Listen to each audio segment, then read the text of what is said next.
అందరికీ వందనాలు. దేవుడు మన జీవితంలో నిర్ణయించిన 5 పనుల గురించి మనం దైవ గ్రంథంలోంచి గమనిద్దాం. దేవుడు మన జీవితంలో చేయమన్న మన జీవితం పట్ల ఆయనకున్న 5 ఉద్దేశాలు ఈరోజు మనం ధ్యానిద్దాం. మీరు గమనించితే దేవుడు మన గురించి ఎన్నో ఉద్దేశాలు, ఎన్నో ఆలోచనలు ఉన్నాయి అని మనం తెలుసు. కానీ అన్ని ఉద్దేశాలు, అన్ని ఆలోచనలు, అన్ని కోరికలు ఈ 5 వస్తాయి. కాబట్టి దేవుడు ఈ భూమి మీద మనల్ని ఏమి నిర్ణయించాడో ఆ 5 పనులు ఈరోజు మనం గమనిద్దాం. 4 పనులు కాదు, 10 పనులు కాదు, 5 పనులు మనల్ని దేవుడు చేయమని చెప్పాడు. 5 ఉద్దేశాలు మన పట్ల ఆయన కలిగి ఉన్నాడు. అందుకొరకే మనల్ని లోకంలో సృష్టించినట్టుగా దైవ గ్రంథం తెలియజేస్తుంది. అందులో మొట్టమొదటిది, మనము దేవుడు సంతోషం కొరకే ఈ లోకంలో ఉన్నాం. దేవునికి స్తోత్రాలు. దేవుడు మనల్ని ఎందుకు ఈ జీవితాన్ని ఇచ్చాడు, ఎందుకు సృష్టించాడు అంటే ఆయనకున్న మొట్టమొదటి ఉద్దేశం ఏంటి అంటే, మొట్టమొదటి నిర్ణయం ఏంటంటే మనం ఆయనకి సంతోషాన్ని ఇవ్వడం కొరకున్నాం. దేని కొరకున్నామండి? బైబిల్ నుంచి గమనిద్దాం. ప్రకటన గ్రంథము 4వ అధ్యాయము 11వ వచనం చాలా పెద్ద వచనం ఉంటుంది. ఒకసారి మనం చదువుదాం. ఆ 24 పెద్దలు సింహాసనమునందు ఆసీనుడైన వాని ఎదుట సాగిలపడి యుగయుగములు జీవించుచున్నవానికి నమస్కారము చేయొచ్చు. ప్రభువా మా దేవ, నీవు సమస్తమును సృష్టించితివి. మీరు గమనిస్తే చిత్తం అంటే ఇష్టం, నీ ఇష్టాన్ని బట్టి అవి ఉన్నాయి, దానిని బట్టి సృజించబడిన కనుక నీవే. మీరు గమనిస్తే దేవుడు మాత్రమే మహిమ, ప్రభావము, ఘనతలు పొందనరుడివి. ఎందుకు నీకు మహిమ, ఎందుకు నీకు ఘనత, ఎందుకు నీకు మహిమ, ఘనత, ప్రవాహములు అంటే నీ చిత్తాన్ని బట్టే నువ్వు సృష్టించావు అని బైబిల్ చెప్తుంది. కాబట్టి దేవుడు తన చిత్తానుసారంగా చేసిన ఈ లోకమంతటిని, సృష్టి అంతటిని, ఆ సృష్టిలో మనల్ని కూడా దేవుడు చేశాడు. మనం ఎందుకున్నామంటే, ఎందుకు సృష్టించబడ్డామంటే ఆయనకి మహిమ తీసుకురావడానికి, ఆయన ఘనత తీసుకురావడానికి, ఆయనకి ప్రభావములు ఆరోపించబడ్డానికే మనం సృష్టించబడ్డాము అని బైబిల్ చెబుతుంది. కాబట్టి మనుషులు ఎందుకు సృష్టించబడ్డారు, మనం ఎందుకు ఈ లోకంలో ఉనికి కలిగి ఉన్నామంటే దేవుణ్ణి సంతోషపరచడానికి.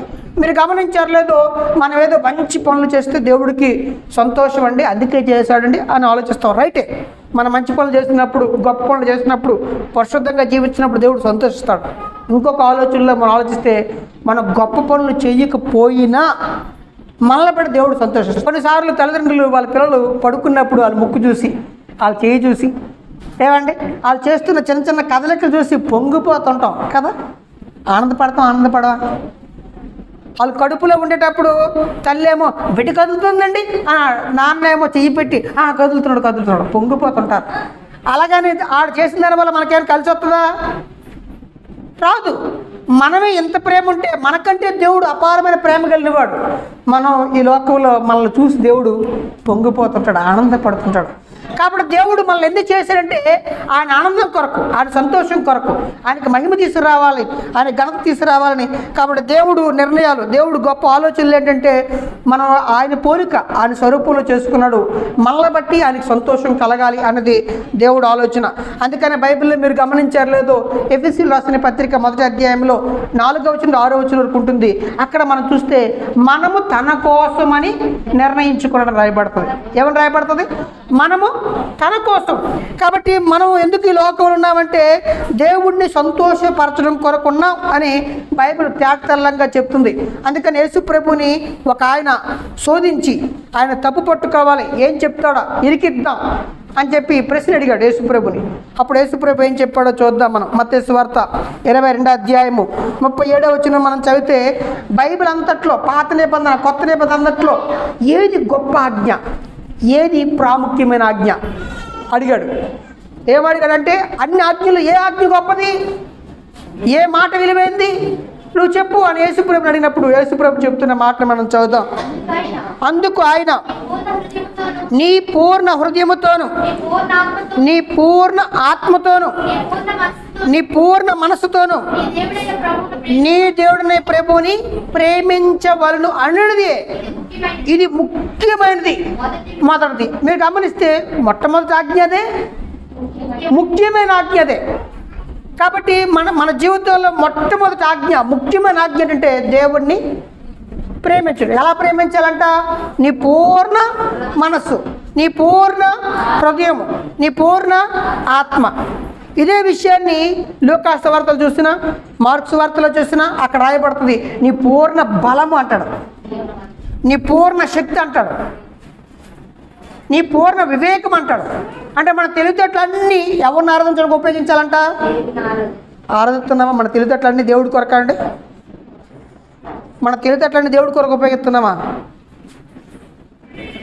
నీ పూర్ణ బలముతో దేవుణ్ణి, మన బలమంతా దేవుడికి ఇస్తున్నామా? పాట పాడినప్పుడు నోరే మెదపరు కొంతమంది. మన బలమంతా దేవుణ్ణి ఘనపరచడానికి ఉపయోగిస్తున్నామా? నిజంగా ఈ మాట నా గుండెలు పిండేస్తుంది. నిజంగానే డ్రైవింగ్ చేసినప్పుడు కానీ, వెళ్ళేటప్పుడు కానీ ఈ మాటలు ఆలోచించినప్పుడు నిజంగానే దేవుడి కొరకు నిజంగానే మనం ఆయన ప్రేమిస్తున్నామా? నిజంగానే మనం దేవుడిని అడగాలండి, ప్రభువా నాకున్న బలహీనతను నేను హృదయపూర్వకంగా ప్రేమించలేకపోతున్నాను. ఇగో నా బిడ్డలకి, నా భార్యకి, నా సుఖాలకి, నా సంతోషాలకి ఎక్కువ ఇస్తున్నాను, నీకు తక్కువ ఇస్తున్నాను, నన్ను క్షమించు, నిన్ను ప్రేమించే ఆ ప్రేమ, ఆ గొప్ప స్థితి నాకు అనుగ్రహించు అని మనం అడగాలండి. ఇక్కడ మనం గమనిస్తే నీ పూర్ణ బలముతోను, నీ పూర్ణ వివేకముతోను, నీ పూర్ణ శక్తితోను ఆయన్ని గణపరచాలి, ఆయన్ని ప్రేమించాలి అని బైబిల్ చెప్తుంది. నిజంగా ఇది సాధ్యమవుతుందా? మనకైతే సాధ్యమవుదండి. ఇక్కడ మనం గమనిస్తే నీ పూర్ణ ఆత్మతోను, నీ పూర్ణ బలముతోను, నీ పూర్ణ మనస్సుతోను, నీ పూర్ణ వివేకంతోను మనం గమనించినట్లయితే అక్కడ అంటున్నాడు నీ పూర్ణ మనస్సు అంటున్నాడు, నీ పూర్ణ హృదయం అంటాడు. హృదయం మనస్సు ఒకటే, వేరువేరా? మనస్సు హృదయము 100% ఒకటే, కానీ స్థాయిలు ఉన్నాయి. పదం వాడినప్పుడు చిరాకు వేరు, కోపం వేరు. కోపం ఇంకా స్థాయి పెరిగిపోతే ఉద్రేకం లేదా ఉక్రోషం లేదా ఉగ్రత, దేవుడు ఉగ్రత అంటాం. మీరు గమనిస్తే కోపమే, కోపం చిన్న కోపం ఉంటే చిరాకు ఎక్కువ వీడికి అంటాం, వీడి కోపం ఎక్కువ అంటాం. ఇంకా కోపం ఎక్కువ అనుకోండి, ఇంకా దాని స్థాయి ఎక్కువ అనుకోండి, బాబోయ్ బైబిల్లో అయితే ఉగ్రత అంటారు, దేవుడు ఉగ్రత అంటారు. కాబట్టి మనం గమనిస్తే మనస్సుకి హృదయానికి తేడా ఏంటంటే మనస్సులో 1000 ఆలోచనలు వస్తాయి. ఎన్ని వస్తాయి? 1000, 1,00,000, కోటి ఎన్నైనా వస్తాయి. హృదయం అనేది ఏం చేద్దంటే ఈ ఆలోచనలన్నీ ఫిల్టర్ చేస్తుంది. ఏం చేస్తుంది? మీకు అర్థం కావడానికి ఇల్లు ఎలా కట్టాలి, టైల్స్ వేయాలా, మార్బుల్స్ వేయాలా, ఏ రంగు వేయాలి, ఏంటి అనగానే మనసు చెప్తుంది. ఇల్లు కాసి డిజైన్లు అన్నీ చూసి 1000 తీసుకొస్తుంది. 1,00,000 తీసుకురావచ్చు, దానికి కొన్ని కెపాసిటీ అది. తీసుకొస్తే మన హృదయం అంటుంది దీనికి నువ్వు తోగలేవు, ఎంత వద్దులే నీకు ఇది చాలు, ఇది బాగుంది అని మన మనసు ఏం చేద్దంటే ఒకదాన్ని హృదయం ఏం చేస్తుంది? డిసైడ్ చేస్తుంది. హృదయం ఏం చేద్దండి? డిసైడ్ చేస్తుంది. ఇక్కడ యేసు ప్రభు అంటున్నాడు నీ హృదయంలో ఆలోచనలన్నీ ప్రభు కొరకే ఉండాలంటున్నాడు. ఆఖరికి హృదయంలో డిసైడ్ అయినప్పుడు కూడా ఫైనల్గా దేవుడికి చోటు ఇవ్వాలంటాడు. కాబట్టి నీ పూర్ణ ఆత్మతోను, నీ పూర్ణ హృదయముతోను, నీ పూర్ణ మనసుతోను దేవుణ్ణి నువ్వు స్తుతించు, దేవుణ్ణి నువ్వు ఆరాధించు అని చెప్తున్నాడు. కాబట్టి మనం ఎందుకు ఈ లోకంలో సృష్టించబడ్డాము అంటే దేవుణ్ణి ప్రేమించడానికి, దేవుణ్ణి ఆరాధించడానికి, దేవుణ్ణి గణపరచడానికి, దేవుడికి మహిమ తీసుకురావడానికి మనం ఈ లోకంలో పుట్టాం అని బైబిల్ చెబుతుంది. మీరు గమనిస్తే దేవుణ్ణి ఆరాధించేవారు చింతలో ఉండరు. జాగ్రత్తగా గమనించండి. చింతించడం అంటే కూర్చుని ఆడటం, ఇంకా చేతులు ఎత్తేయడం, ఆ సమస్య నేను ఏమీ చేయలేనని చెప్పి విపరీతమైన దుఃఖంలో బాధలో ఉండడం చింత అంటారు. ఓకేనండి? ఆలోచించడం అది కాదు. ఈ సమస్యకి ఏం చేద్దాం, ఓకే ఎలా చేయాలి, ఇలా చేయాలి, ఇలా చేయాలి, ఇలా కాదు ఇలా చేయాలి, దాన్ని ఆలోచించడం అంటారు. బైబిల్ ఏం చెప్తుందంటే శ్రమ దినమున కృంగిని ఎడలు నువ్వు చేతగాను అవుతావు కాబట్టి యోచించు. దేవుడు ఏం చెప్పాడు? యోచించు అని చెప్పాడు. ప్రసంగ గ్రంథంలో నువ్వు యోచించు, ఆలోచించు అని చెప్పింది బైబిల్. చింతించొద్దని చెప్పింది. చింతించొద్దని 300 సార్లు రాయబడింది.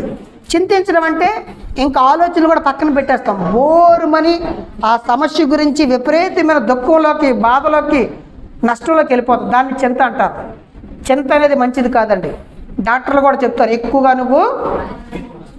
ఎక్కువ బాధపడకమ్మా, ఎక్కువ చింతించకమ్మా అని చెప్తుంటారు. కాబట్టి మనం గమనిస్తే దేవుడిని ఎవరైతే కలిగి ఉన్నారో, దేవుడిని ఎవరైతే ఆరాధిస్తున్నారో, వారు దేవుడిని ఎవరైతే వర్షిప్ చేస్తున్నారో వారు వర్షిప్ చేసే వాళ్ళ దగ్గర వర్రీస్ ఉండవండి. దేవుడిని ఆరాధించే వారి దగ్గర చింత ఉండదు. ఎందుకు అంటే యేసుప్రభు అంటున్నాడు, ఎవరు చింతిస్తారు అంటే, ఎవరు దుఃఖంలో మునిగిపోతారు అంటే బైబిల్ చెప్తుంది మత్తయి సువార్త 6వ అధ్యాయములోని 31, 32 వచనాల్లో, దేవుడిని ఎరగని వారు, దేవుడికి సంబంధం లేనివారు కాబట్టి ఏమి తిందమో, ఏమి తాగుదమో, ఏమి ధరించుకుందామో వీటి గురించి మీరు చింతించకండి. చింతించడం అంటే మీకు ముందే చెప్పాను, విపరీతమైన బాధలోకి వెళ్ళిపోతారు వాళ్ళు. మా పిల్లలు ఏమైపోతారో ఏమైపోరు, నువ్వు అయిపోతావు ముందు. ఇప్పుడు ఈ ప్రపంచంలో ఏ సమస్య వచ్చినా సరే చింతించడం వల్ల మనం సాధించేది ఉండదండి, ఉండదు. అలా చింతించే వాళ్ళు రేపు చచ్చిపోతారంటే ఈరోజు చచ్చిపోతారండి. కాబట్టి మనం దైవ గ్రంథాన్ని గమనిస్తే ఎవరు చింతిస్తారంటే యేసుప్రభు అంటున్నాడు, అన్ని జనులు అంటే కొంతమంది తప్పుడు నిర్వచనం చెప్తారు. అన్ని జనులు అంటే దేవుడు నమ్మనులు అంటారు. అన్ని జనులు అంటే అర్థం ఏంటంటే మనకు సంబంధం లేని వారిని అర్థం. ఏంటండి? మన వారు కాని వారిని అర్థం. మీరు గమనించండి.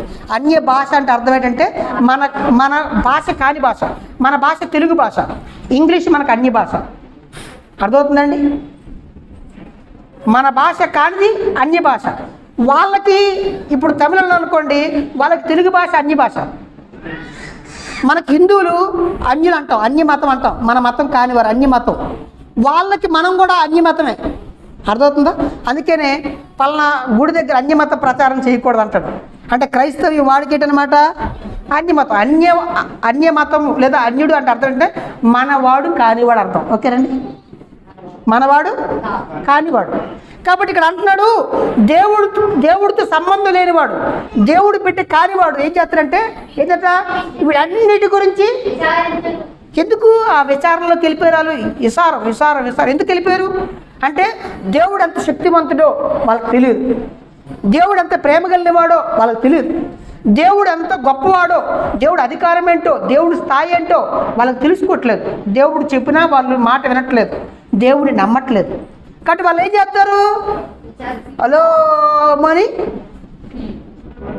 విచారంతో ఉంటారు అని బైబిల్ చెప్తుంది. కానీ మనమైతే అబ్బా ఎన్ని కోటాను కోట్ల నక్షత్రాలని, ఎన్ని ఇలాంటి భూగోళాలను దేవుడు సృష్టించాడో, ఎన్ని లక్షల కోట్ల జీవరాశుల్ని పుట్టించాడో, అన్నిటినీ దేవుడు చక్కగా నడిపిస్తున్నాడు, పాలిస్తున్నాడు.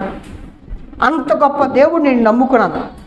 అంత గొప్ప దేవుడు శక్తివంతుడు. ఆయన ప్రేమ, ఆయన న్యాయం, ఆయన యొక్క స్థితి, ఆయన యొక్క హోదా, ఆయన పరిశుద్ధత, ఆ నీతి, ఇవన్నీ తెలుసుకుని మనం హృదయపూర్వకంగా మన దేవుడిని ఏం చేయాలండి? స్తుతించాలి, ఆరాధించాలి. అందుకొరకే నువ్వు పుట్టావు. దేవుడిని ఇంత గొప్పగా నువ్వు ఆయన శక్తి, ఆయన న్యాయము, ఆయన పరిశుద్ధత, ఆయన ప్రేమ తెలుసుకొని గుండెల నిండా నువ్వు ప్రేమించి నువ్వు ఆరాధిస్తుంటే నీకు సమస్య ఉండొచ్చు. ఆ సమస్య నీకు ఎలా కనబడుతుంది? అంత గొప్ప దేవుడి దగ్గర నీకు బీపీ షుగర్ని పెంచదు, అట్లా కంట్రోల్లో ఉంచుతుందా? ఉంచుతుంది. షడ్రక్ మెషక్ అబేద్నెగోల్ని అగ్నిగుండం మండెత్తున్నాడు రాజు. ఏసీ అంటారా అంటాడు. వాళ్ళంటారు నీకే సమాధానం చెప్పాలి, మాకు చింత ఏంటండి బాబు? అసలు ఆడు తిక్కరాజాడు. కలభావం చెప్పకపోతే ముక్కలు నరుగుతానని చెప్పినాడు ఆడే. కళని కూడా చెప్పాలంటే వీడికి వచ్చిన కళ వాళ్ళు చెప్పాలంటే ఆ కలభావాన్ని కూడా అలాంటి రాజాడు. ఈ బొమ్మకు మొక్కకపోతే మిమ్మల్ని అగ్నిగుండం లేదని చెప్పి అగ్నిగుండం రాజు పెట్టాడు. ప్రపంచాన్ని బలిపెత్తున్నాడు. మళ్ళీ చిన్నోడు కాదు. వీళ్ళు ముగ్గురు అంటారు నీకు ఇప్పుడు ఏం చెప్పాలా, మాకు చింత లేదు. బైబిల్లో మనం గమనిస్తే భక్తులందరూ కూడా సింహాల బోన్లు వేసేస్తున్నారు. ఆయన భయపడి బెంగ పెట్టేసుకొని ముందుగానే బ్రెయిన్ స్ట్రోక్ తెచ్చుకున్నట్టుగా మనకు దానియేలు గారి దగ్గర కనబడటం లేదు. గొల్లియాతు యుద్ధానికి వెళ్తున్నాడు దావీదు. ఎలారా బాబు, నన్ను నలిపెత్తడేమో అని ఆయన భయపడలేదు. కాబట్టి మనం గమనిస్తే ఆ గొప్ప దేవుడిని మనం ఆరాధించినప్పుడు మన సమస్య చిన్నదవుతుంది. ఆ దేవుడిని మన హృదయాల్లో పెట్టుకున్నప్పుడు మనకి మన జీవితాల్లో ఉన్న సమస్యలన్నీ కూడా చాలా చిన్నవి అని మనకు అర్థమవుతుంది అని బైబిల్ చెబుతుంది. ఒకవేళ దేవుడిని మన హృదయాల్లో పెట్టుకోకుండా సమస్యనే పెట్టుకుంటే కొన్నిసార్లు మనుషులు ఎంత తెలివి తక్కువ వాళ్ళంటే సమస్య కాంతి కానీ కూడా సమస్య అనుకుంటారు. ఏమనుకుంటారండి? సమస్య కాదు అసలు అది, సమస్య కాంతాన్ని కూడా సమస్య అనుకుంటాం. అలాగ అనుకునేవి 99% అనుకుంటాం. మనిషి ఎన్ని అనుకుంటాడండి? అమ్మా, మనిషి ఎన్ని అనుకుంటాడు? సమస్య కాదు అది, సమస్య కానిదే సమస్యను అనుకోవడం 100కి 99 అనుకుంటాడు. మీరు ఆలోచించండి. ఇంకా పిల్లలు ఎలా పెంచాలి. సృష్టిలో ఏ జీవి కూడా కూర్చుని ఆడదండి, నిజం చెప్తున్నాను. సంతోషంగా ఆనందంగా ఎగురుకుంటూ, ఏమండి, పక్షులైతే జంతువులైతే అన్నీ తమ పిల్లలు పెంచడానికి ఎక్కడ కూడా కృంగిపోతున్నట్టుగా మనకు కనబడట్లేదు. కాబట్టి దైవ గ్రంథం చెప్తుంది, దేవుడు నువ్వు ఆరాధించడానికి నువ్వు పుట్టావు, ఆరాధించడానికి దేవుడు నిన్ను ఏర్పాటు చేశాడు. అంతేకాదు, నువ్వు దేవుడిని ఆరాధించినప్పుడు దేవుడే వస్తాడు, దేవుడే మనతో ఉంటాడు, మనల్ని దీవిస్తాడు, మనల్ని బలపరుస్తాడు, మనకు శాంతి సమాధానం అన్నీ ఇస్తాడు. కాబట్టి నువ్వేం చేస్తావు అంటే ఆయన ఆహ్వానించు, ఆయన్ని నీ జీవితానికి కేంద్ర స్థానంగా పెట్టుకో, ఆయన చుట్టూరు నీ జీవితాన్ని కట్టుకో, నువ్వు ఆయన్ని ప్రేమించు అని బైబిల్ చెప్తుంది. అందుకొరకే నువ్వు డిజైన్ చేయబడ్డావు, అందుకొరకే నువ్వు సృష్టించబడ్డావు అని బైబిల్ పదే మనకు తెలియజేస్తుంది. రెండో కారణాన్ని చూద్దాం. కాబట్టి దేవుడు మనల్ని ఈ లోకంలో ఆయన మన గురించి ఏమనుకుంటున్నాడు, ఏ ఉద్దేశంతో మనల్ని పుట్టించాడు, ఆయన తీసుకున్న నిర్ణయాలు ఏంటి అని మనం చూస్తే రెండవ ఉద్దేశాన్ని మన బైబిల్లోంచి మనం గమనిద్దాం. దేవుడు తన కుటుంబం కోసమే మనల్ని ఈ లోకంలో ఏర్పాటు చేశాడు. దేవునికి స్తోత్రాలు. అమ్మ, ఎవరి కుటుంబం కోసం? దేవుడు తన కుటుంబం కోసం. మనకు ఆల్రెడీ కుటుంబం ఉంది, మన కుటుంబం కోసం మనం ఖచ్చితంగా ప్రాకులాడుతున్నాం, మన కుటుంబం కోసం మనం కష్టపడుతున్నాం, మన కుటుంబం కోసం మనం ఎన్నో చేస్తున్నాం. ఓకే, కానీ బైబిల్ మనం గమనిస్తే ఈరోజు సంఘంలో ఉన్న మనల్ని దేవుడట తన కుటుంబం కోసం మనల్ని ఏర్పాటు చేసుకున్నాడని బైబిల్ చెప్తుంది. ఎఫెసీయులకు రాసిన పత్రిక 1వ అధ్యాయము 5వ వచనంలోని మీరు చూసినట్లయితే, కాబట్టి బైబిల్ మనం గమనిస్తే దేవుడు మనల్ని ఎందుకు సృష్టించాడు అని అంటే, లోకం పుట్టక మునిపే ఆయన కుటుంబంగా నువ్వు రావాలి అని దేవుడు నిన్ను దత్తత తీసుకోవాలని అని దేవుడు లోకం పుట్టక మునిపే అనుకున్నట. అమ్మ, ఏమనుకున్నాడు? లోకం పుట్టక మునిపే నిన్ను దత్తత తీసుకోవాలి, తన కుటుంబంలో కలుపుకోవాలి అనుకున్నట. మీరు ఒరిజినల్ గ్రీక్ బైబిల్లో చూస్తే ఏమి రాయబడుతుందంటే, మనల్ని దత్తత తీసుకోవాలని దేవుడు లోకం పుట్టక మునిపే ఒక గంభీరమైన ఆలోచనతో ఉన్నాడు అంటుంది. కావాలంటే మీరు కింగ్ జేమ్స్ వర్షన్ అనే బైబిల్ మీరు చూస్తే మీరేం చేయక్కర్లేదండి. కింగ్ జేమ్స్ వర్షన్కి వెళ్ళి ఈ వచనాన్ని మీరు కొట్టింది నెట్లో వస్తుంది, వచ్చిందాన్ని కాపీ చేసి తెలుగులో ట్రాన్స్లేషన్ కొట్టండి, మీకు ఈ మాట అర్థం వస్తుంది. ఇన్ని పాటలు పడలేము అనుకోకండి. మనం ఆ దేవుడి యొక్క వాక్యాన్ని లోతుగా అర్థం చేసుకోవాలనుకుంటే ఖచ్చితంగా చేయాలి. బైబిల్ మనం గమనించినట్లయితే దేవుడు మనల్ని ఎందుకు ఈ లోకంలో సృష్టించాడంటే, దేవుడు కుటుంబం కొరకు, దేవుడు కుటుంబ శ్రేయస్సు కొరకు దేవుడు మనల్ని పుట్టించినట్టుగా బైబిల్ చెబుతుంది. పేతురు రాసిన మొదటి పత్రిక 1వ అధ్యాయము 3వ వచనం కూడా చదువుతాం. దేవుడు తన బిడ్డలుగా మనల్ని ఎందుకు పిలుచుకున్నాడు అని అంటే బైబిల్ చెప్తుంది, దేవుడికి ఘనత తీసుకురావడానికి, దేవుడికి మహిమ తీసుకురావడానికి అని బైబిల్ చెప్తుంది. రెండో విషయాన్ని మనం గమనిస్తే, దేవుడు తన కుటుంబాన్ని ప్రేమించడం కొరకు అని బైబిల్ చెప్తుంది. 1 పేతురు 2వ అధ్యాయము 17వ వచనాన్ని మనం చదువుదాం. అందరినీ సన్మానించండి, సహోదరుల్ని ప్రేమించండి. మనం గమనిస్తే ఇదే బైబిల్ని మీరు నెట్లోకి వెళ్ళి వివిధ ట్రాన్స్లేషన్లు చూస్తే ఏమి రాయబడిందో నేను చెప్తున్నాను. లవ్ యువర్ స్పిరిచువల్ ఫ్యామిలీ అని రాయబడింది. అమ్మ, ఏమి రాయబడింది? ఆత్మీయ కుటుంబాన్ని ప్రేమించండి అని రాయబడింది. అంతేకాదు ఇంకొక ఎన్ఎల్టీ బైబిల్ ఏమి రాయబడిందంటే, love the family of believers అని రాయబడింది. అంటే విశ్వాసుల కుటుంబాన్ని ప్రేమించండి. ఇలా విశ్వాసంగా దేవుడి మీద ఉన్న మనమంతా కుటుంబం అంట. ఈ కుటుంబాన్ని నువ్వు ప్రేమించు, దేవుడికి భయపడు. దేవుడి కుటుంబాన్ని మనం ప్రేమించడానికే ఈ లోకంలో మనం సృష్టించబడ్డాం. దేవుడి కుటుంబాన్ని మనం ప్రేమించడం కొరకే మనం ఈ లోకంలో ఏర్పాటు చేయబడ్డాం అని బైబిల్ చెప్తుంది. కాబట్టి బైబిల్ మనం గమనించినట్లయితే లోతుల్లోకి వెళ్తే మనం దేవుడిని యుగయుగాలు ప్రేమిస్తాం, పరలోకానికి వెళ్ళి యుగయుగాలు ఆయన సేవ చేస్తాం, ఆయన ప్రేమిస్తూ ఆయన ఆరాధిస్తుంటాం. ఓకే, అంతేకాదు అక్కడ అబ్రహాం గారు ఉన్నారు, అక్కడ యోసేపు గారు ఉన్నారు, పేతురు గారు ఉన్నారు. పరలోకానికి వెళ్ళిపోయిన తర్వాత వాళ్ళు కూడా మనం ఇష్టపడతాం, వాళ్ళు కూడా ఏం చేస్తామండి? ప్రేమిస్తాం. యుగయుగాలు మనం ఎలా ఇష్టపడగలం దేవుణ్ణి? దేవుడి యొక్క సంఘాన్ని ఇక్కడ నువ్వు వ్యతిరేకిస్తూ, ఎక్కడ నువ్వు సంఘాన్ని, సంఘ బిడ్డల్ని, దేవుడి బిడ్డల్ని నువ్వు ప్రేమించకుండా యుగయుగాలు ఎలా ప్రేమించగలవు? కొద్ది కాలం ప్రేమించలేని మనం యుగయుగాలు అక్కడ ప్రేమించగలమా? అర్థమవుతుందండి? ఇక్కడ మనం ప్రేమించకుండా సంఘాన్ని అక్కడ ప్రేమించగలమా?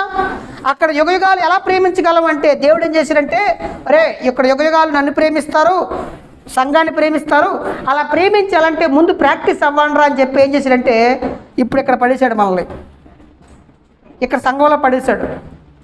మరి ఇప్పుడు సంఘాన్ని ప్రేమించాలి. అలా ప్రేమించగలమండి? ఒకరు కుళ్ళోళ్ళు ఉంటారు, ఒకరు ఈర్ష్యగడ్డలు ఉంటారు, ఒకరేమో కింద మీద మాట్లాడేవాళ్ళు ఉంటారు, ఒకరేమో అపరిశుద్ధులు ఉంటారు. ఎలా ప్రేమించగలం అంటే మనం ఎవరిని చూడాలి? యేసు ప్రభువుని చూడాలి. ఎవరిని చూడాలండి? పొడి చేస్తాడు అమ్మేసుకుంటాడని తెలిసి కూడా అన్ని పక్కనే పెట్టుకొని 3.5 సంవత్సరాలు అన్ని రొట్లన్నీ తినేస్తారు, ఈయన సిలువేయండి అని కేకలేస్తారు. అర్థమవుతుందండి? ఎన్ని అద్భుతాలు చేసినా, ఎంత ప్రేమ చూపించినా ఆ శాస్త్రుల పరిస్థితికి బైబిల్ తెలుసు. అయినా సరే యేసు ప్రభుని ఎక్కడ తప్పు పట్టాలా, ఎక్కడ ఆయన నిరికించాలి, ఎలాగ ఆయన్ని చంపాలి అని చూస్తారు. ఎంత అన్యాయం! ఎంత ప్రేమ చూపి ఇన్ని గొప్ప కార్యాలు చేసిన ఆయన్నే వాళ్ళందరూ ఏం చేశారు? సిలువేశారు. కాబట్టి ఇక్కడ ఉన్న ఎవరో మనల్ని సిలువేసట్లేదు. ఆయనే ప్రేమించినప్పుడు మనం సంఘాన్ని ఏం చేయాలండి?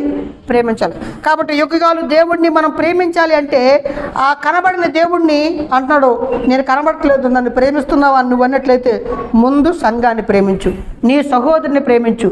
నీ సహోదరుని ప్రేమించిన వాడు నరహంతకుడు, వాడు అగ్నిలో ఉన్నాడు, వాడు నిత్యజీవం వాడు ఎందు ఏమాత్రమో లేదని బైబిల్ చెప్తుంది. కాబట్టి మనం సంఘాన్ని ప్రేమించడం కొరకే ఉన్నాం ఈ లోకంలో అని బైబిల్ చెప్తుంది. మీరు గమనించండి, సంఘాన్ని ప్రేమించి యేసు ప్రభు ఏం చేశాడంటే 20:28 చూస్తే అక్కడ రాయబడుతుంది. అక్కడ మనం చదువుదాం. సంఘాన్ని ప్రేమించి యేసు ప్రభు తన రక్తాన్ని, తన ప్రాణాన్ని ఒలికించినట్టుగా బైబిల్ చెబుతుంది. దేవుడు తన స్వరక్తం ఇచ్చి సంపాదించిన సంఘం. కాబట్టి సంఘం కొరకు తన రక్తాన్ని ఇచ్చాడు అని రాయబడింది. సంఘం ఆయన ప్రాణం పెట్టి సంఘాన్ని ఆయన కొన్నాడు, స్థాపించాడని చెప్తుంది. కాబట్టి యేసుప్రభు ప్రాణం పెట్టాడు సంఘం కొరకు. ఆ సంఘంలో మనం ఉన్నాం. ఆ సంఘాన్ని మనం ప్రేమించాలి అని బైబిల్ చెప్తుంది. అంతేకాదు బైబిల్లో మీరు మరింత లోతుల్లోకి వెళ్తే పేతురు రాసిన మొదటి పత్రికలో ఏముంది అంటే, ప్రవక్తలు అందరూ కూడా శ్రమపడిన శ్రమ అంతా కూడా దేని కొరకు అంటేనేటండి, వాళ్ళు శ్రమ అంతా మన కొరకే శ్రమ పడ్డారంట. పేతురు రాసిన మొదటి పత్రిక 1వ అధ్యాయం 12వ వచనంలో రాయబడుతుంది. 5వ వచనం నుండి కింద వచనంలో ఏం రాయబడతారంటే, పరిశుద్ధాత్మ చేత వాళ్ళకి తెలిసింది ఏంటంటే, వారు శ్రమపడిన శ్రమంతా కూడా తమ కొరకు కాదు కానీ మన కొరకే తాము పరిచర్య చేసిన సంగతి వారికి బయలుపరచబడింది. మనం గమనించినట్లయితే వాళ్ళకి ఏం తెలిసిందంటే, మోషే గారు ఐగుప్తుకి వాళ్ళందరూ నడిపించాడు. ఇర్మియా గారు ఇర్మియా గ్రంథాన్ని రాశారు. యెషయా గారు యేసు ప్రభు గురించి ప్రవచనాలు చెప్పాడు. ప్రవక్తలందరూ శ్రమపడిన శ్రమ అంతా కూడా దేని కొరకు అంటే సంఘం కొరకు అని రాయబడుతుంది, మన కొరకు అని రాయబడుతుంది. యేసు ప్రభు ప్రాణం పెట్టింది ఎవరి కొరకు అంటే మన కొరకు అని రాయబడుతుంది. పేతురు గారు, స్టెఫెన్ గారు వాళ్ళంతా ఎందుకు ఆ రోజు వారి జీవితాన్ని ముగించారు అంటే సంఘం కొరకు అని బైబిల్ చెప్తుంది. కాబట్టి బైబిల్ ఏం చెప్తుంది అంటే, మనం సంఘాన్ని ప్రేమించాలి, ఆత్మీయ కుటుంబాన్ని ప్రేమించాలి, విశ్వాసుల కుటుంబంగా ఉన్న దేవుడి కుటుంబాన్ని మనం ప్రేమించాలి. అందుకొరకే దేవుడు మనల్ని సృష్టించాడు అని బైబిల్ చెప్తుంది. అంతేకాదు బైబిల్ చెప్తుంది, దేవుడి యొక్క కుటుంబం, దేవుడి యొక్క సంఘం అంట సత్యానికి స్తంభం. ఈ లోకంలో దేవుడి యొక్క వాక్యం నిలవడానికి కారణం ఏంటంటే సంఘం. కాబట్టి ఆ గొప్ప సంఘంలో దేవుడి సత్యాలు మనకు అందుతాయి, దేవుడి ఉద్దేశాలు, సంకల్పాలు అందుతాయి. కాబట్టి సంఘాన్ని మనం ప్రేమించాలి, అందుకొరకే మనం ఉన్నామని బైబిల్ చెప్తుంది. ఒకవేళ సంఘాన్ని మనం ప్రేమించకపోతే యుగయుగాలు పరలోకంలో దేవుడిని ఎలా ప్రేమించగలం? అక్కడున్న పరిశుద్ధుల్ని, దేవుడి సంఘాన్ని ఎలా ప్రేమించగలం? యుగయుగాలు ఎలా ప్రేమించగలం? కొద్ది సంవత్సరాలు నువ్వు ఇక్కడ భూమి మీద ప్రేమించలేనప్పుడు. అంతేకాదు ఇక్కడ సంఘాన్ని ప్రేమించిన వారిని దేవుడు పరలోకానికి అక్కడికి నాకు తెలిసి రానివ్వడం. వాళ్ళెల్లరూ కూడా హెబ్రీయులకు రాసిన పత్రిక 10వ అధ్యాయం 25వ వచనం మనం చూద్దాం. కాబట్టి భూమి మీద కొద్ది కాలం మనం దేవుడు సంఘాన్ని ప్రేమించడం కొరకే సాధన చేయడం కొరకే ఈ లోకంలో దేవుడు మనల్ని ఉంచాడు. ఇక్కడ ఎవరైతే సంఘాన్ని ప్రేమిస్తారో వారు పరలోకంలో దేవుడు సంఘాన్ని ప్రేమించడానికి అక్కడ తీసుకెళ్తాడు. అందుకే పౌలు గారు అంటారు, నేను మీ గురించి మిమ్మల్ని నేను ప్రేమిస్తున్నాను, నేను మీ కొరకు వెయ్యపరుచుకుందును అంటాడు. పౌలు గారు అంటారు, నేను మీ కొరకు ఖర్చు తీసుకుంటాను, నా దగ్గర రూపాయి పెట్టడం కాదు, నేనే అరిగిపోతాను సంఘం కొరకు అంటాడు. కాబట్టి ఇక్కడ కూర్చుని మనం సంఘం కొరకు మనం ఏమైనా అరుగుతున్నామా? కాబట్టి మనం గమనిస్తే బైబిల్ చెప్తుంది సంఘాన్ని నువ్వు ప్రేమించాలి అని బైబిల్ చెప్తుంది, సంఘం కొరకు నువ్వు ఖర్చు అవ్వాలి అని బైబిల్ చెప్తుంది. 10వ అధ్యాయం 25వ వచనం హెబ్రీయులకు రాసిన పత్రిక. కొందరు మానుకొనిచున్నట్టుగా సమాజంగా కూడుకుంటే మానొద్దు, సంఘంతో నువ్వు కలిసి ఉండు, సంఘం ప్రార్థనలకు అటెండ్ అవ్వు అని చెప్తుంది. ఒకడొకడు ఎవరైనా భక్తి తగ్గిపోతే లోకంలో కలిసిపోతుంటే నువ్వు హెచ్చరించు. నువ్వు చచ్చే దినం కావచ్చు, వాడు చచ్చే దినం కావచ్చు, యేసుప్రభు వచ్చే దినం కావచ్చు, అదే దినం అన్నమాట. ఆ దినము సమీపించుట మీరు చూచిన కొలది మరి ఎక్కువగా అలాగూ చేయొచ్చు. మనం ఏం చేయాలండి? ప్రేమ కుటుంబం, దేవుడు కుటుంబం. ఆ కుటుంబం కొరకు నీకేమైనా ప్రాకులాట ఉందా? ఎవరైనా చర్చికి రాలేదనుకోండి, మీరేం చేయాలి? అడగాలి, మీరు ఎందుకు చర్చికి రాలేకపోతున్నారు, మీకేంటి సమస్య? ప్రార్థన చేయాలి, పలకరించాలి. నన్ను పట్టించుకుని ఉన్నారా? కాబట్టి దేవుడు సంఘం గురించి నువ్వు ప్రాకులాడాలి. యేసుప్రభు ప్రాణం పెట్టాడు, రక్తాన్ని ఇచ్చాడు అని బైబిల్ చెప్తుంది. కాబట్టి ఆత్మీయ కుటుంబం కొరకు, ఆధ్యాత్మిక కుటుంబం కొరకు నువ్వు ప్రాకులాడాలి, ప్రేమించాలి అని బైబిల్ పదే చెప్తున్నట్టు చూస్తున్నాం. అందుకనే మీరు కూడుకోవాలని చెప్తున్నాడు, హెచ్చరించుకోవాలని చెప్తున్నాడు, ప్రేమ చూపుటకును సత్కార్యక్రమాలు చేయుటకును రేపుకోవాలి. కానీ మనలో ఎలాంటి ఏదైనా ఒక కుళ్ళి మాట, ఈర్చి మాట, దరిద్ర మాట, చెడ్డ మాట, చర్చికి వ్యతిరేకంగానే ఎవరికైనా వ్యతిరేకంగానే మాట్లాడితే దానికి ఇంకో కొసర, అవునవును. చెడుకి ఏంటి గొప్ప దారుణంగా ఉంటుందండి మనిషి మనస్తత్వం. చెడు విషయాలకు ఏకీపిస్తారు, చెడుకు విషయాలకు గుంపు కడతారు, మంచి విషయాలకు కాదు. కానీ ఇక్కడ యేసుప్రభు అంటాడు సత్కార్యక్రమాలు చూపుకోవడానికి కొరకు, ప్రేమ చూపుకోవడానికి ఏం చేయమంటున్నాడు? ఒకరినొకడు పురుకొలుపుకోండి అని ఆలోచించండి అని చెప్తున్నాడు. కాబట్టి దేవుడు సంఘాన్ని ప్రేమించడం కొరకు, దేవుడు తన కుటుంబాన్ని ప్రేమించడం కొరకే దేవుడు మనల్ని ఈ లోకంలో ఏర్పాటు చేశాడు. ఈ విషయాన్ని యేసుప్రభుకి అర్థమైంది, భక్తులకు అర్థమైంది, వాళ్ళంతా అలా బతికారు బైబిల్ చెప్తుంది. కాబట్టి 2 విషయాలు, దేవుడు మనల్ని ఈ లోకంలో ఎందుకు ఉంచాడంటే దేవుడిని ప్రేమించడానికి, రెండోది దేవుడు తన కుటుంబాన్ని ప్రేమించడానికి దేవుడు మనల్ని ఈ లోకంలో ఉంచాడు. 3వ విషయంలోకి వెళ్తే దేవుడు మనల్ని ఎందుకు ఈ లోకంలో ఉంచాడు, దేవుడు మనల్ని ఈ లోకంలో ఎందుకు మనల్ని పుట్టించాడు, దేవుడు మన జీవితంలో ఆయన ఉద్దేశం ఏంటి, ఆ నిర్ణయం ఏంటంటే 3వ విషయాన్ని మనం గమనిస్తే మనం యేసు ప్రభులా మారడం కొరకు. దేవునికి స్తోత్రాలు. 8వ అధ్యాయం రోమీయులకు రాసిన పత్రిక 29వ వచనం చదువుదాం. ఎందుకంటే తన కుమారుడు అనేకమైన ఈ భూమి మీద సహోదరుల్లో జ్యేష్ఠుడగినట్లు దేవుడు ఎవరిని ముందుగా ఎరిగినో వారు యేసు ప్రభు యొక్క కుమారునితో సారూప్యం అంటే సమానమైన రూపం గలవారగుటకు వారిని ముందుగా నిర్ణయించాడు. దేవుడు లోకం పుట్టక మునిపే నిన్ను రక్షించుకోవాలని, నిన్ను కాపాడుకోవాలని దేవుడు ముందుగా నిర్ణయించాడు కదా. ఎందుకు నిర్ణయించుకోండి? యేసు ప్రభు యొక్క సారూప్యము కలవారగుటకు. కాబట్టి మనం దేవుడు ఏమనుకున్నాడంటే మనం అందరూ యేసు ప్రభు రూపంలోకి, స్వభావంలోకి రావాలి అని దేవుడు పరలోకం నుండి అనుకొని ఈ భూమి మీద మళ్ళీ పుట్టించాడు. ఈ భూలోకం ఎలాంటిదంటే ఒక ట్రైనింగ్ క్యాంపస్ లాంటిది. ఏంటిది? ట్రైనింగ్ అవ్వడానికి ఒక పాఠశాల. కాబట్టి ఈ లోకంలోకి వచ్చిన మనం శాశ్వత కాలం దేవుడితో ఉండాలంటే కొద్ది కాలం ఇక్కడ మనం ట్రైనింగ్ తీసుకోవాలి. ఆ ట్రైనింగ్ తీసుకొని మనం ఎలా మారాలంటే యేసు ప్రభు యొక్క సారూప్యంలోకి మారాలి. మారుతున్నామా? మన దృష్టి అంతా దేని మీద పెట్టాం? ఇంజనీర్ అవ్వడానికి, లా చేయడానికి, డాక్టర్ అవ్వడానికి.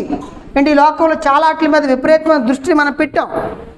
ఎందుకంటే మనకి కెరీర్ మీద ఎక్కువ దృష్టి పెట్టాం, వృత్తిపరమైన వాటి మీద దృష్టి పెట్టాం కదండి. క్యారెక్టర్ మీద దృష్టి పెట్టలేదు. దేని మీద పెట్టలేదు?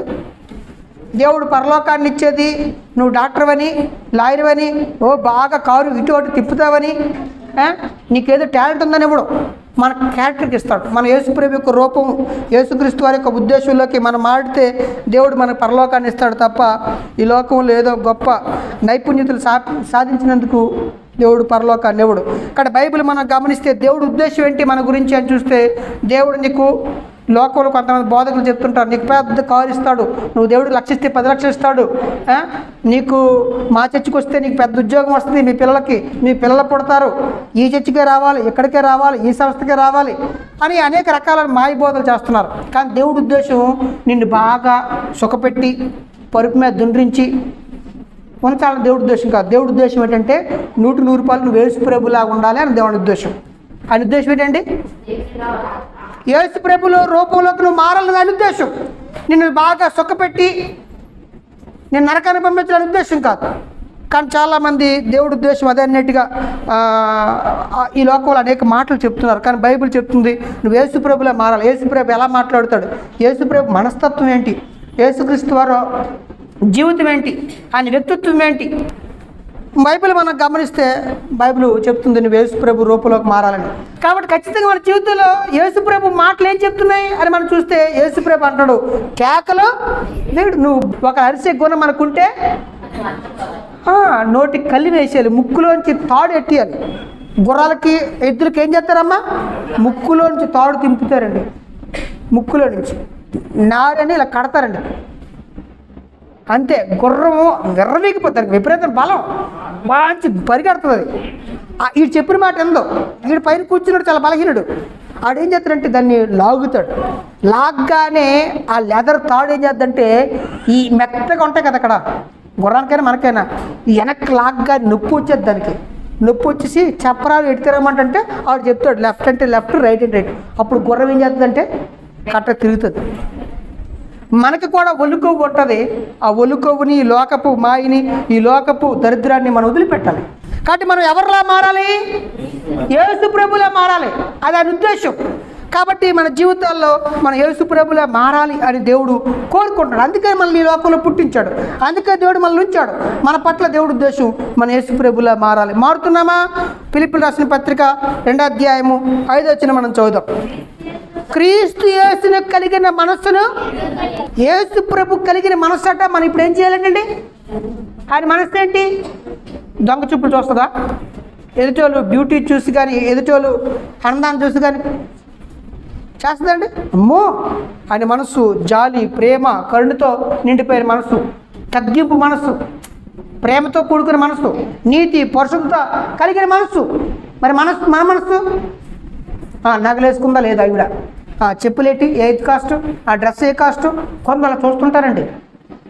చూస్తారని చాలామంది చెప్పి పట్టించుకోండి కాదు, కానీ చూస్తే వాళ్ళు మన కళ్ళ ముందు కనబడ్డారు, కింద నుండి ఇలా చూస్తారు. చెప్పులు ఎంత రేటు లెక్క వేసుకుంటారు, డ్రెస్ ఎంత రేటు లెక్క వేసుకుంటారు, మెడలో చెవులు ఉన్నాయా లేవా, వీళ్ళు బతికింతే అన్నట్టుగా మాట్లాడతారు. కాబట్టి లోకం అనేక రకాలైన తత్వాలు తెలుతుంది. బైబిల్ చెప్తుంది లేదు లేదు నువ్వు యేసు ప్రభు మనస్సు కలిగి ఉండని చెప్తుంది. కాబట్టి మనకు యేసు ప్రభు మనస్సు కలిగి ఉన్నామా? నిజంగా ఆత్మీయ స్థితిలో నిజంగానే మనం ఎదుగుతున్నామా? యేసు ప్రభులా మనం ఈ లోకంలో జీవించగలుగుతున్నామా? యేసు ప్రభు పట్ల యేసుక్రీస్తు వారు ఎలా ఉన్నారో ఆయన చూపులు, ఆయన ఆలోచనలు, ఆయన ఉద్దేశాలు మనం కలిగి ఉన్నామా? ఒకవేళ లేకపోతే ఎందుకంటే ఈ లోకంలో ఉండడం వేస్ట్, అసలు బతుకుండడం వేస్ట్. కాబట్టి బైబిల్ చెప్తుంది నువ్వు నీ జీవితంలో యేసుప్రభు స్వభావాన్ని తెచ్చుకోవాలని బైబిల్ చెప్తుంది. యేసుప్రభుకున్న మంచి మనస్సు, యేసుక్రీస్తు వారికి ఉన్న గొప్ప గుణాన్ని మనం తెచ్చుకోవాలి అని బైబిల్ చెప్తుంది. అలా మనం మారాలని దేవుడు కోరుకున్నట్టుగా మనం బైబిల్ చెప్తుంది. కాబట్టి దేవుడి ఉద్దేశం ఏంటంటే మనం యేసుప్రభులా మారడం. అందుకనే దేవుడు మనల్ని సంఘంలో పెట్టాడు, అందుకే దేవుడు మనల్ని పిలుచుకున్నాడు. ఇంతకీ యేసుక్రీస్తు వారు ఎలాంటి స్వభావం కలిగి ఉన్నాడో చూద్దాం ఒకసారి.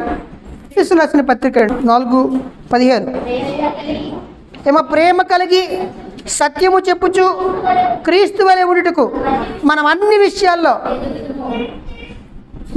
విషయాల్లో ఎదగాలంట. ఎలాగంట? యేసు ప్రభుని పోలి మనం అన్ని విషయాల్లో, మన విశ్వాసంలో కావచ్చు, పరిశుద్ధతలో కావచ్చు, ఓర్పు విషయంలో కావచ్చు, వాక్యాన్ని అర్థం చేసుకోవడంలో కావచ్చు, దేవుడికి లోబడ్డంలో కావచ్చు, పాపాన్ని లేదా ఈ లోక బలహీనతలను మనం దాటడంలో కావచ్చు, అన్ని విషయాల్లో అమ్మ ఎవరిలాగా ఎదగాలట? క్రీస్తు వలె ఉంటుకు అన్ని విషయాలు మనం ఏం చేద్దాం? ఎదిగిపోదాం. దేవుడి స్తోత్రాలు. రెడీనా? మనం గమనిస్తే దేవుడు మనల్ని ఎదగాలని దేవుడు కోరుకుంటాడు. అమ్మ దేవుడు ఏమనుకుంటున్నాడు? ఆత్మీయంగా యేసు ప్రభులా మారాలని దేవుడు కోరుకుంటాడు. ఇంతకీ యేసు ప్రభువులో మన గుణాలేంటి అని మనం చూస్తే గలతీయులకు రాసిన పత్రిక 5వ అధ్యాయము 22-23 మనం చదువుదాం. అయితే ఆత్మఫలమేమనగా అంటే పరిశుద్ధాత్మ ఉన్నవారు ఎలా ఉంటారంటే ప్రేమ. అమ్మ ఏమొస్తుందంట? మన నోట్లోంచి, మన మాటల్లోంచి, మన కళల్లోంచి ఏమవుతుంది?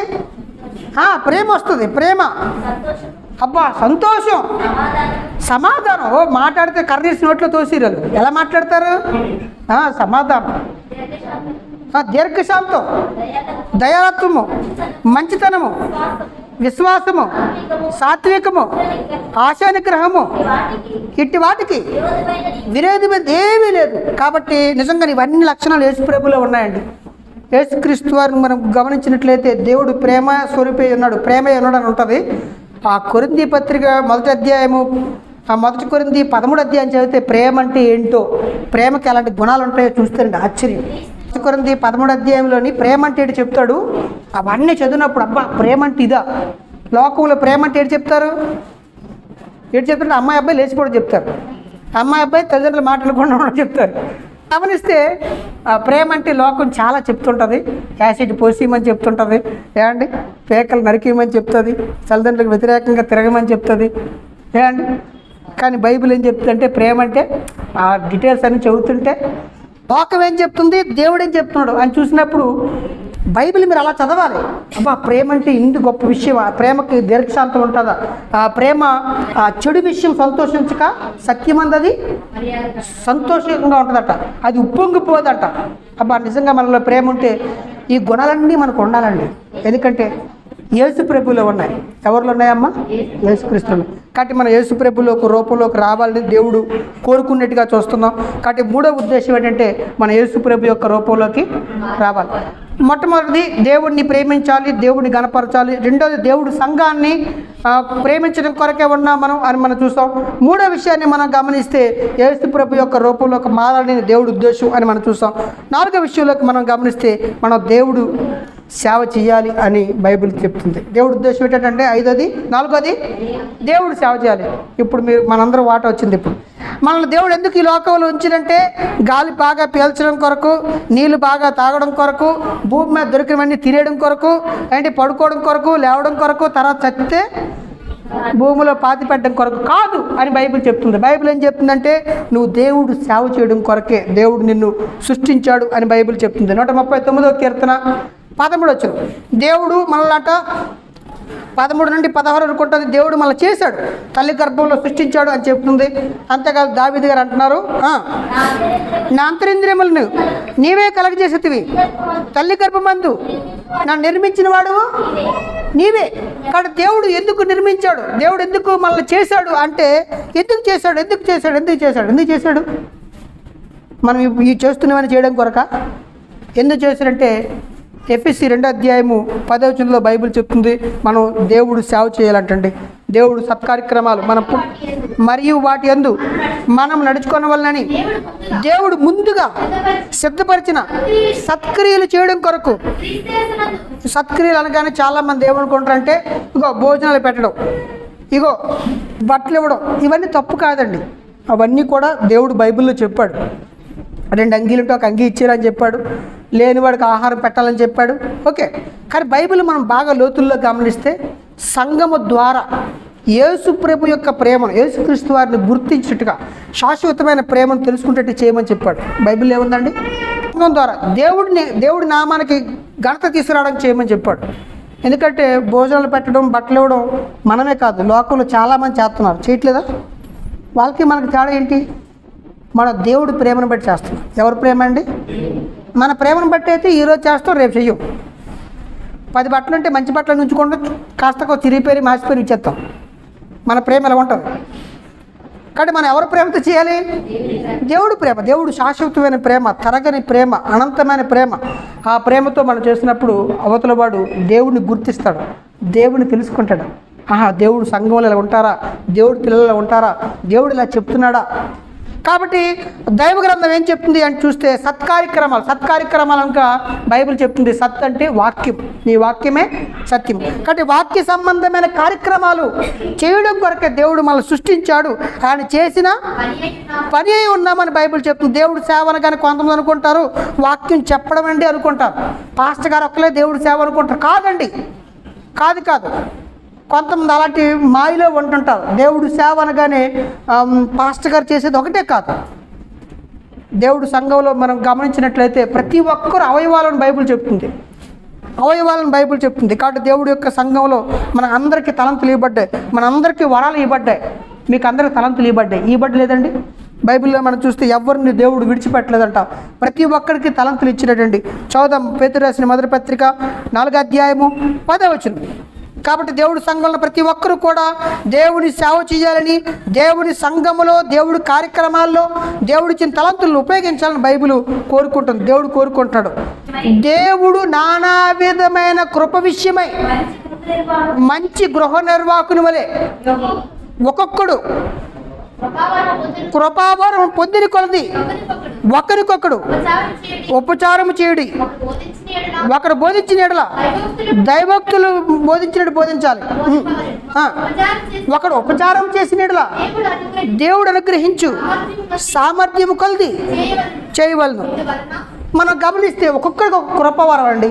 కాబట్టి మనం గమనిస్తే ఇక్కడ దేవుడు ఏం చెప్తున్నాడంటే ప్రతి ఒక్కరికి ఏమి ఇచ్చాడు? వరాలు ఇచ్చాడు. మీకేం వరం ఉంది? నువ్వు దేవుడు సేవ చేయాలి. చేస్తున్నారా?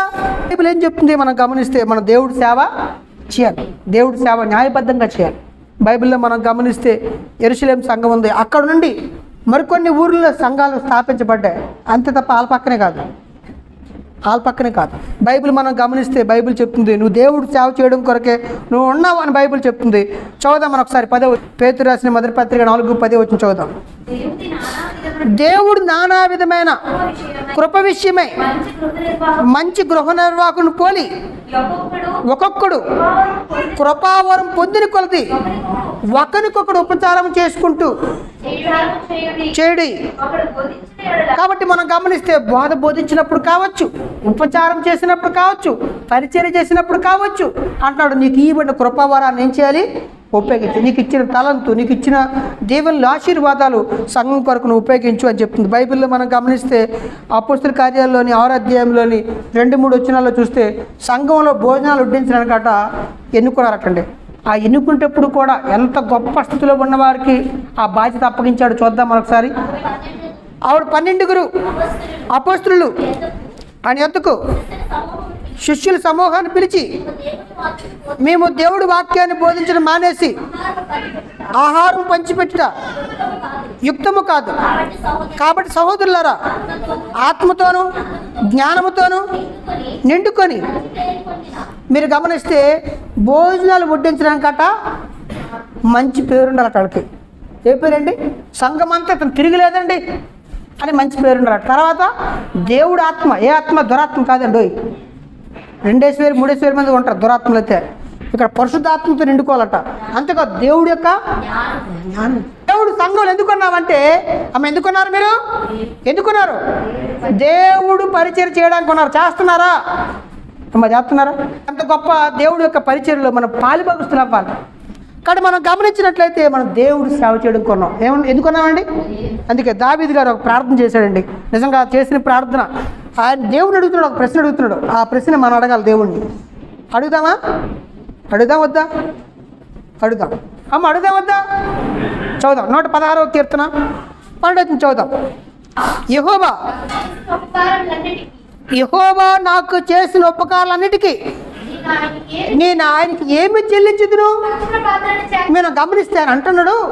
దేవుడు నా పట్ల చేసిన ఉపకారాలకి నేనేం చేస్తాను నీకు అడుగుతున్నాడు. ఏం చేస్తాం మనం? నీ జీవితాన్ని ఇచ్చాడు, నిన్ను బతికించాడు చావు బతుకులోంచి, నీకు పెళ్లి చేశాడు, నీకు పిల్లలు ఇచ్చాడు, నీకు ఇల్లు ఇచ్చాడు, నీకు వాకిలు ఇచ్చాడు, ఆరోగ్యం ఇచ్చాడు, తెలివితేటలు ఇచ్చాడు. అయితే ప్రభువా నేనేం చేస్తాను నీకు? నేనేం చేయాలయ్యా నీకు అడుగుతున్నాడు. ఇక్కడ కూర్చుని మనం నిజంగా మళ్ళీ అడగాలి. ప్రభువా నేను నీ కోసం ఏం చేస్తాను? నువ్వు నా కోసం నీ చేశాడు లేదమ్మా? చెప్పండి. ప్రశ్నించుకోండి మిమ్మల్ని మీరు. నేను ప్రశ్నించుకుంటాను. ప్రభువా నీ కోసం ఏం చేయాలయ్యా అని అడిగాడు. మనం అడుగుతున్నావా? కాబట్టి దేవుడు మనల్ని ఈ లోకంలో ఎందుకు ఉంచాడంటే ఆయన సేవ చేయడానికి ఉంచాడు. ఎవరు సేవ అండి? మన గిల్లు మనం కొడుకుంటాం, ఎలాగా మన పని మనకు ఉంది కాదంటలే. మన పని కంటే ముఖ్యం దేవుడి పని. దేవుడి పని కూడా మనం చేయాలండి. మీకు తెలుసో తెలీదో మన జీవితాల్లో దేవుడి పని చేస్తే మన పని, మనకు ఆటంకాలు అన్నీ చేయవలసిన బాధ్యత ఆయన తీసుకుంటాడు. ఎవరు తీసుకుంటారమ్మా? ఎవరు తీసుకుంటారు? ఆయన ఎంటర్ అవుతాడండి. నువ్వు ఒక యజమాని దగ్గర పని చేసినప్పుడు ఎగ్జాంపుల్, నువ్వు బండి తోలుతున్నావు, బండి పెట్రోల్ అడుగుతుంది, అది మనల్ని మనం కోరిక చేస్తాం. అది రిపేర్ అయిపోతే రిపేర్ మనం బాగు చేయించుకుంటాం. ఎందుకని అది మనకు ఉపయోగపడుతుంది, మన పని చేస్తుంది, మనల్ని ఊరి మీద ఊరేగిస్తుంది. నువ్వు దేవుడిని ఒక ఊరేగిస్తే నీకేం కావాలో నీ జాగ్రత్తలను ఎవరు చూసుకోవాలి? ఎవరు చూసుకుంటారు? నీ బండి గురించి నీకున్న జాగ్రత్త నీ గురించి దేవుడికి ఉండదా? 100కు 100 పాళ్ళు ఉంటుందండి. కాబట్టి మనం దేవుడు పని చేయాలి. దావీదు అంటున్నాడు, ప్రభువా నేను నీకేం చేస్తున్నాను అన్నాడు. కాబట్టి సంఘంలో ఉన్న ప్రతి ఒక్కరు కూడా దేవుడి పనులు ఇన్వాల్వ్ అవ్వాలని కోరుకుంటాను నేను. దేవునికి స్తోత్రాలు. మనం 5వ విషయాన్ని గమనిస్తే దేవుడు మనల్ని భూమి మీద ఎందుకు ఉంచాడు అని చూస్తే, మొట్టమొదటి దేవుడిని ఆరాధించడానికి, 2వ దేవుడు సంఘాన్ని ప్రేమించడానికి, 3వది యేసు ప్రభువులా మారడానికి, 4వది దేవుడు సేవ చేయడానికి, 5వది స్వార్థ చేయడానికి. దేవునికి స్తోత్రాలు. అంతకంటే మనం ఇంకొక మాట కూడా చెప్పుకోవచ్చు. ఇంకొక క్రైస్తవుడిగా చేయడానికి దేవుడు మనల్ని భూమి మీద ఉంచాడు. చదువుదాం మనం ఒకసారి. యోహాను సువార్త 17:18. దేవుడు మనల్ని భూమి మీద ఎందుకు ఉంచారంటే దేవుని సేవ చేయడానికి, తర్వాత మనం గమనిస్తే దేవుడి యొక్క సాక్షిగా నువ్వు ఉండడానికి, దేవుడు ప్రేమను ప్రకటించడానికి దేవుడు మనల్ని ఈ భూమి మీద ఉద్దేశించాడు. 5వ ఉద్దేశం ఉంచాడు, నడిపించాడు, నిర్ణయం తీసుకోడు. చదువుదాం 17:18. నీవు నన్ను లోకములకు పంపినట్లు ప్రకారము నేను వారిని లోకంలోకి పంపిస్తున్నాను. కాబట్టి యేసు ప్రభుని దేవుడు లోకంలోకి పంపించాడు. మనల్ని ఇప్పుడు దేవుడు అంటున్నాడు, మనల్ని కూడా లోకంలోకి వెళ్ళి నా ప్రేమను చెప్పండి, నాకు సాక్షులుగా ఉండండి అని బైబిల్ చెప్తున్నాడు. చూడండి 2 కొరింథీ 5:18-20 మనం గమనిస్తే, మనం పనిచేసే దగ్గర, మన ఆఫీసుల్లో కావచ్చు, ఎక్కడున్నా సరే నువ్వు యేసు ప్రభుకి సాక్షిగా, యేసు ప్రభుని ప్రేమను అందించేవారుగా మనం ఉండాలి. 2 కొరింథీ 5:18-20 చదువుదాం. సమస్తమును దేవుడి వల్ల అయినవి, ఆయన మనల్ని క్రీస్తు ద్వారా తనతో సమాధానపరుచుకొని ఆ సమాధానపరుచు పరిచర్యను మాకు అనుగ్రహించాడు. కాబట్టి ఇప్పుడు మన పరిచర్య ఏంటి అంటే, లోకానికి వెళ్ళి దేవుడు ప్రేమను ప్రకటించి దేవుడు పాదాల దగ్గరికి మనం తీసుకురావడం. మీరు గమనించారు లేదో, దేవుడు బిడ్డలుగా మనం రక్షించబడిన మనం ఇతరులు రక్షించడమే మన పని అని బైబిల్ చెబుతుంది. చదువుదామని ఒకసారి 11వ అధ్యాయం సామెతలు 30 చదువుదాం. నీతిమంతులు ఇచ్చు ఫలము జీవవృక్షము, జ్ఞానము గలవారు ఏం చేస్తారట వాళ్ళు? కాబట్టి నీతిమంతులు ఇచ్చే ఫలం ఏంటంటే జీవవృక్షం. కాబట్టి నిత్య జీవానికి నడిపిస్తారు. మనం నీతిమంతులుగా దేవుడిని నమ్ముకుని మనం అనేక మందికి రక్షించేవారుగా, నీతిని అందించేవారుగా మనం ఉండాలి. మీరు గమనించండి, యాపిల్ చెట్టు ఏం చేస్తుంటే యాపిల్ కాయలు ఇస్తుంది కదా, మామిడి చెట్టు మామిడికాయలు ఇస్తుంది. ఏ జాతో ఆ జాతిని అది ఏం చేస్తుంది? ఉత్పత్తి చేస్తుంది. నువ్వెవరివి? దేవుడు బిడ్డవి. నువ్వెవరివి? క్రైస్తవుడివి. నువ్వెవరివి? పరలోకానికి వెళ్ళేవాడివి. కాబట్టి నువ్వేం చేయాలంటే, పరలోకానికి వెళ్ళేసరికి మన వల్ల రక్షించబడిన వాళ్ళు ఉండాలి. అక్కడ ఏం చేయాలి? మన వల్ల రక్షించబడే వాళ్ళు ఉండాలి, మన వల్ల దేవుడిని తెలుసుకునేవారు ఉండాలి. క్రైస్తవుడిగా మరొక క్రైస్తవుడిని తయారు చేయడమే మనం దేవుడికి సాక్షిగా, దేవుడి బిడ్డగా ఉండాలని దేవుడు కోరుకుంటాడు. అందుకని అంటాడు, నేను మిమ్మల్ని ప్రేమించాను, మీ పట్ల నేను నా ప్రేమను మీకు తెలియజేశాను, మీరు కూడా నా ప్రేమను ఇతరులకు తెలియజేయండి అని చెప్తున్నాడు. మత్తయి సువార్త 28:19-20 యేసు ప్రభు చనిపోయి తిరిగి లేచిన తర్వాత ఆయన వెళ్ళిపోతూ ఆఖరి ఆజ్ఞ క్రైస్తవులకు చెప్తున్నాడు. అయితే క్రైస్తవులకి చెప్పిన మొట్టమొదటి ఆజ్ఞ అది. క్రైస్తవులకు మొదటి ఆజ్ఞ, యేసు ప్రభు ఆఖరి ఆజ్ఞ ఏంటి అంటే 28వ అధ్యాయం మత్తయి సువార్త 19-20 మనం చదివితే అక్కడ రాయబడుతున్న మాట మనం చదువుతాం. కాబట్టి మీరు వెళ్ళి సమస్త జనులను శిష్యులుగా తయారు చేయండి, తండ్రి యొక్కయు కుమారుని యొక్కయు పరిశుద్ధాత్మ యొక్కయు నామములోనికి వారికి బాప్తిస్మిచ్చుచు నేను మీకు ఏ ఏ సంగతులను ఆజ్ఞాపించుతున్నా వాటన్నిటినీ గైకొనవల్లని వారికి బోధించండి అని అంటున్నాడు. ఇగో నేను మీకు ఏం చెప్పానో మీరు ఏం చేస్తారంటే వాళ్ళకి చెప్పండి. వాళ్ళు నా శిష్యులుగా తయారు చేయండి. మనం యేసుప్రభు శిష్యులుగా మారాం, ఇగో ఇతరులను యేసుప్రభు శిష్యులుగా మార్చాలి. అదే మన పని అని దేవుడు చెప్తున్నాడు. కాబట్టి దేవుడు మనల్ని ఈ లోకంలో ఎందుకు ఉంచారంటే 5 ఉద్దేశాలు. ఒకటి, యేసుప్రభు సాక్షిగా, యేసుప్రభు ప్రేమను ప్రకటించేవాడుగా, నువ్వు రక్షించబడేవాడుగా ఉండడం కొరకు అని మనం చూసాం.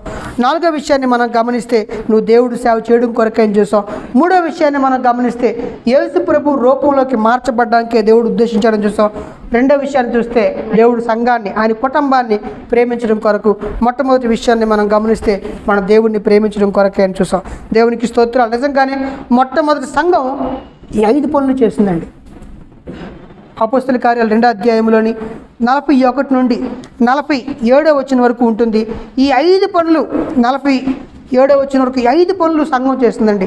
వాళ్ళు క్రీస్తు బోధయందు ఉన్నారు, సహవాసం అందున్నారు, రొట్టె విరిచారు, సువార్తను ప్రకటించారు, దేవుణ్ణి ఆరాధించారు, సంఘాన్ని ప్రేమించారు, వాస్తులన్నీ తీసుకొచ్చి మధ్యలో పెట్టాట, అందరూ సమానంగా పనిచేస్తున్నారట. కాబట్టి 5 పనులు కూడా సంఘం చేసింది. మొట్టమొదటి సంఘం చేసింది. కాబట్టి మన సంఘం కూడా చేయాలి, ఈ 5 పనులు చేయాలి. అలాగని ఇప్పుడు ఆస్తులను తెచ్చిమ్మంటారు అనుకోకుండా, తేవద్దు. కానీ ఉపయోగించాలి. మన ఇల్లు సువార్తకు వెళ్ళడానికి ఉపయోగించాలి, మన బైకు దేవుడి ప్రేమను ప్రకటించడానికి ఉపయోగించాలి. కాబట్టి 5 పనులు మనం చేయవలసిన వారమై ఉన్నాం. మొట్టమొదటి సంఘం చేసింది ఆ పని. దేవునికి స్తోత్రాలు. నిజంగా ఈ మాటలన్నీ దేవుడు మన జీవితాల్లో 100 నెరవేర్చును గాక. ఆమేన్.